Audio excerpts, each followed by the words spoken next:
In the quiet village of Ukemira, two childhood friends, Teni and Fadekemi, were known everywhere. They walked together, dressed alike, and grew up like sisters. But as they became young women, something changed. Welcome to Sleek African Tales. Teni, gentle, humble, daughter of a hardworking cocoa farmer, was admired for her natural beauty and kind heart.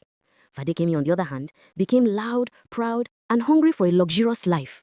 Every visitor from the city praised Teni, and every praise burned Fadekemi a little deeper. One afternoon, Fadekemi started bragging again. "A Lagos billionaire wants to marry me. Very soon, I'll be living in Lekki." The villagers weren't convinced, but she carried herself like royalty. Teni simply smiled, never suspecting that her own best friend had already started seeing her as competition.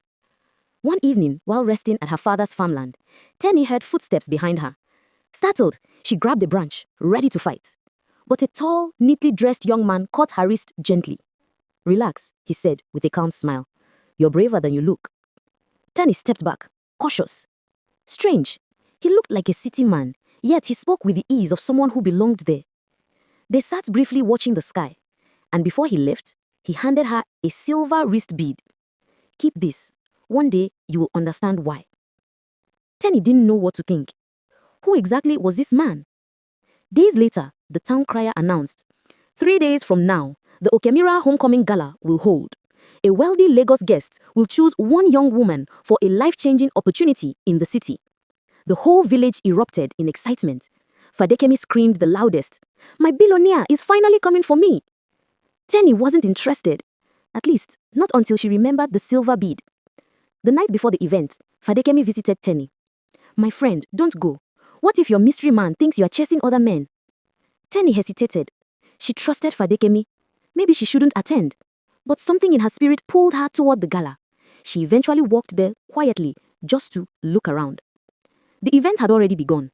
Girls were dancing with everything they had, and Fadekemi was in front, moving like her life depended on it. But the wealthy guest, the same mystery man from the farmland, was scanning the crowd. His eyes froze when he saw Teni standing quietly at the back. He walked straight past Fadekemi without a single glance and stood before Teni.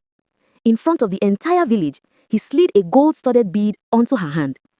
Gasps filled the air. "My name is Deji Adewale, and you're the one I came back for." Teni's heart stopped. Fadekemi felt her world collapse.